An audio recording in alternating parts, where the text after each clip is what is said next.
Untuk kamu yang masih dalam perjalanan menuju kasur, atau kamu yang sudah ada di atas kasur, gue Dera dari podcast Teman Tidur dengan segudang cerita yang mengantarkan kamu ke dunia mimpi.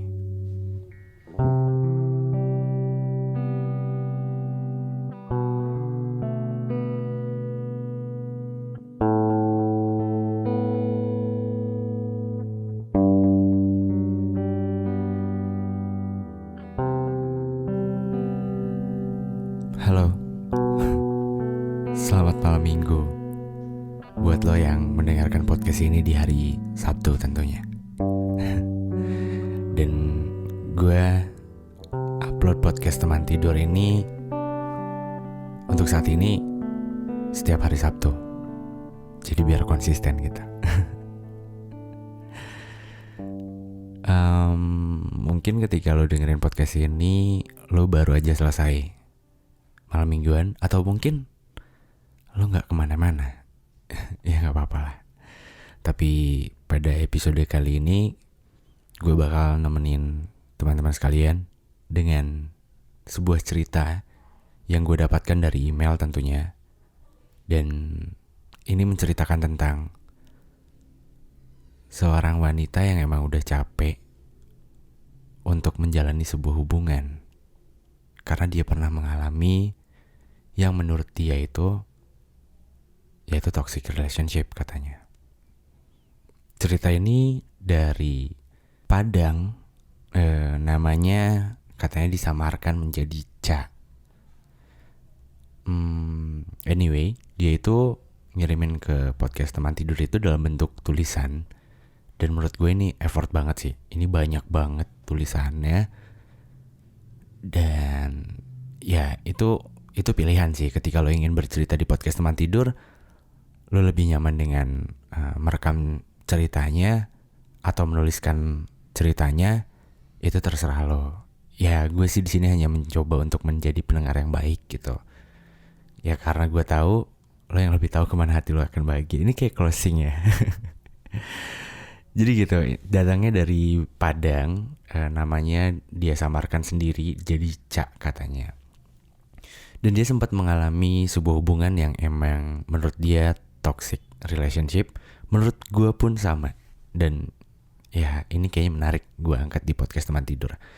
Tidak lain tidak lebih, sebenarnya gue bikin podcast Teman Tidur ini untuk mengantarkan teman-teman sampai tertidur. Tapi kalau misalkan memang ada nilai-nilai pelajaran-pelajaran baru yang bisa diambil di ceritanya, ya mungkin itu diambil masing-masing aja. Yang baiknya diambil, yang jeleknya jangan. Tapi sebelum gue masuk ke ceritanya, ada banyak yang nanya ke gue, apa aja sih yang diperlukan untuk mulai membuat podcast. Terus ada yang nanya lagi, susah gak sih untuk bikin podcast? Nah, jadi sebenarnya bikin podcast tuh gampang banget. Dan untuk di podcast Teman Tidur, itu gue pakai aplikasi Anchor. Alasan gue pakai Anchor, karena cukup dengan menggunakan satu account, podcast yang udah gue buat, yaitu podcast Teman Tidur tentunya, udah langsung didistribusikan di beberapa platform podcast lainnya, termasuk Spotify. Dan for your info, Anchor itu adalah sebuah aplikasi milik Spotify. Jadi, kalau lo nanya bikin podcast itu susah atau enggak, itu sebenarnya gampang banget. Lo cukup download aplikasi Anchor di smartphone lo, kemudian dari aplikasi Anchor itu, lo udah langsung bisa rekam, edit, dan langsung upload podcast yang udah lo buat. So, tunggu apa lagi? Download aplikasinya sekarang, dan bikin podcast lo sendiri.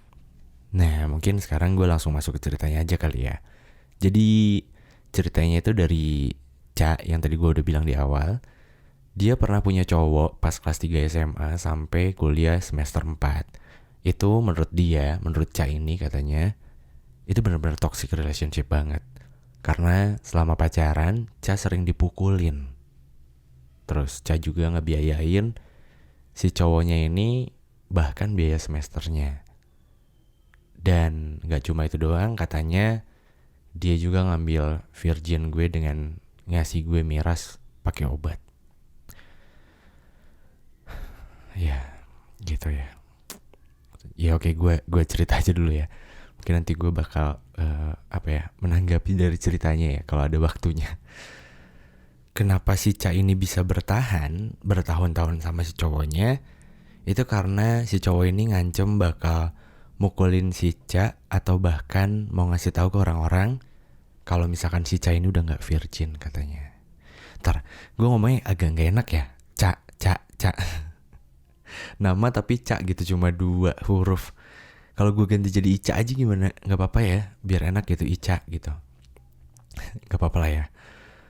Oke, gue lanjutin lagi ceritanya. Di mana posisi si Ica ini sebenarnya katanya broken home, tapi sebenarnya orang tuanya nggak cerai. Cuma emang hampir tiap malam berantem hebat dan sesekali bokapnya tuh mukulin nyokapnya.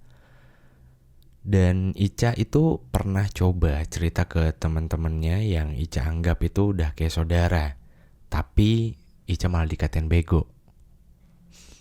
Dan semenjak itu Ica gak pernah percaya dan malas buat sharing tentang hidup ke orang lain katanya.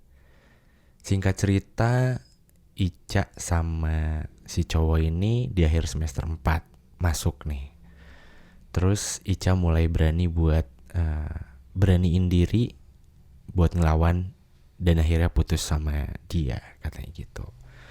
Di semester 5 Ica mulai kerja sampingan jadi SPG rokok katanya dan tetap kuliah buat ngebiayain utang gue karena sempat ngebiayain dia dulu. Wah, kacau sih ini. Asli. Oke, gue lanjutkan ceritanya. Tapi sebenarnya ceritanya itu bermula dari situ. Cuma yang lebih detail di cerita ini adalah setelah kejadian itunya. Jadi setelah dia mengalami toxic relationship, akhirnya di 2017 Ica ketemu sama cowok. Sebut aja namanya Ade katanya. Adik kakak dong. Ini dia yang nulis sendiri ya. Setelah Ica putus sama mantannya itu, Ica benar-benar tertutup buat cowok lain katanya.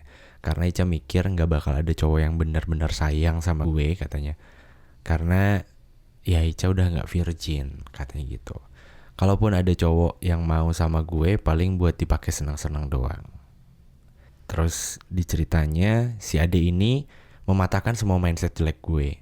Dia menerima kalau gue udah gak virgin. Dia nerima kalau gue ngerokok. Dia nerima gue SPG. Dan dia nerima kalau gue dari keluarga yang broken home. Si Ade ini kebetulan kuliah di Depok katanya. Sedangkan Ica ini ya di Padang gitu. Jadi awalnya Ica ketemu dia itu di Padang karena dia libur kuliah. Si Ade ini libur kuliah 2 minggu, dia balik tuh ke Padang. Jadi si Ade ini aslinya dari Padang tapi kuliah di Depok. Dia harus balik ke Depok karena udah mulai kuliah lagi. Semenjak pertama ketemu itu sampai akhirnya dia balik ke Depok, Ica sama si Ade ini tetap berhubungan intens. Hampir kayak WhatsAppan tiap hari, kayak video call, teleponan, sampai berjam-jam gitu ya, sampai ketiduran. Bucin tingkat tinggi sih ya, teleponan sambil ketiduran. Tapi kadang itu seru sih. Sampai akhirnya Ica deket 3 bulanan dengan kondisi LDR. Ade ini bisa ngeyakinin kalau misalkan ya Ade itu sayang sama Ica gitu katanya. Dan Ica juga yakin sama diri Ica sendiri kalau Ica sayang sama dia. Dia itu maksudnya Ade katanya. Terus setahun berjalan hubungan gue sama dia baik-baik aja katanya, kata Ica. Setiap pagi selalu ada chat-chat manis di antara kami. Wah, di siang hari saling ngabarin dan di malam hari kami video call sampai akhirnya sama-sama ketiduran. Lewat di tahun pertama keadaan mulai keruh. Mantannya datang dan kami mulai sering berantem sampai di tahun yang kedua kami pacaran. Jadi di tahun kedua ini ada mantannya datang, tiba-tiba kayak ngeriwukin gitu ya. Lagi asik-asiknya tiba-tiba ada mantan datang. Terus sempat beberapa kali putus katanya, kata Ica, tapi nyatu lagi. Dan di tahun kedua ini si Ade mulai sibuk main game sama teman-temannya. By the way, Ade ini punya teman-teman banyak ketika di tahun kedua, karena sebelumnya itu emang Ade ini, si cowok yang barunya ini, awalnya emang nggak terlalu banyak punya teman katanya, karena Ica bilang dia tergolong termasuk ke orang yang emang introvert gitu. Dan di tahun kedua ini mereka berdua sering banget berantem. Ini lucu nih, ini kayaknya relate banget sih sama semuanya, kayaknya ya. Di saat Ica sibuk, Ade enggak. Di saat Ade sibuk, Ica enggak. Di saat sama-sama nggak sibuk, yang ada malah dipakai buat berantem. Asli ini sering kejadian banget sih, ya nggak sih? Kalau kalau gue juga sempet sih ngalamin kayak di saat gue sibuk pasangan gue enggak, di saat pasangan gue sibuk gue enggak gitu. Pas sama-sama free, taunya pada main handphone terus marahan. Secara nggak sadar sih biasanya kalau yang kayak gini. Terus pada saat itu di tahun kedua, Ica ngerasa kayaknya udah capek gitu sama hubungan yang kayak gitu. Sampai akhirnya si Ade ini katanya mulai main cewek di Depok. Karena kebawa sama temen-temennya. Dan Ica di Padang mulai nongkrong sama teman-teman cowok. Waduh, jadi kayak balas dendam gitu apa gimana nih? Gue pikir di situ hubungan gue sama Ade itu bener-bener putus, kata si Ica ini. Ternyata enggak. Ade nggak bisa ngejalan hubungan sama orang lain, begitupun gue katanya. Akhirnya kita balikan dan bikin komitmen. Oke. Komitmen yang dia bikin tuh kayak gini katanya. Ca, biarin sekarang Ade deket sama siapa aja ya. Ade masih muda. Ade masih pengen main-main. Ade masih mau nyoba deket sama cewek-cewek lain. Kalau Ade penasaran sama cewek lain, biarin Ade ngelampiasin rasa penasaran Ade. Tapi Ade tetap buat Ica. Mau gimana pun kalau Ade nyari istri, Ade nyari orang Minang juga, katanya gitu. Dan kalau Ade udah mulai capek buat bermain, Ade pengen serius, Ade bakal ketemu orang tua Ica, katanya gitu. Wow, seru ya. Ya meskipun di sini ada suku, tapi gue bukan fokusnya ke sana sih. Maksudnya kok bisa gitu ngomong kayak gitu ke pacarnya sendiri. Gue kelihatan banget ini kayak masih bocah sih si Ade ini. Maksudnya kayak jiwa explore-nya masih kurang sih kayak. Gadeng. Terus katanya si Ica sendiri bilang ya bego banget gitu, maksudnya sampai nyetujuin apa yang Ade bilang itu.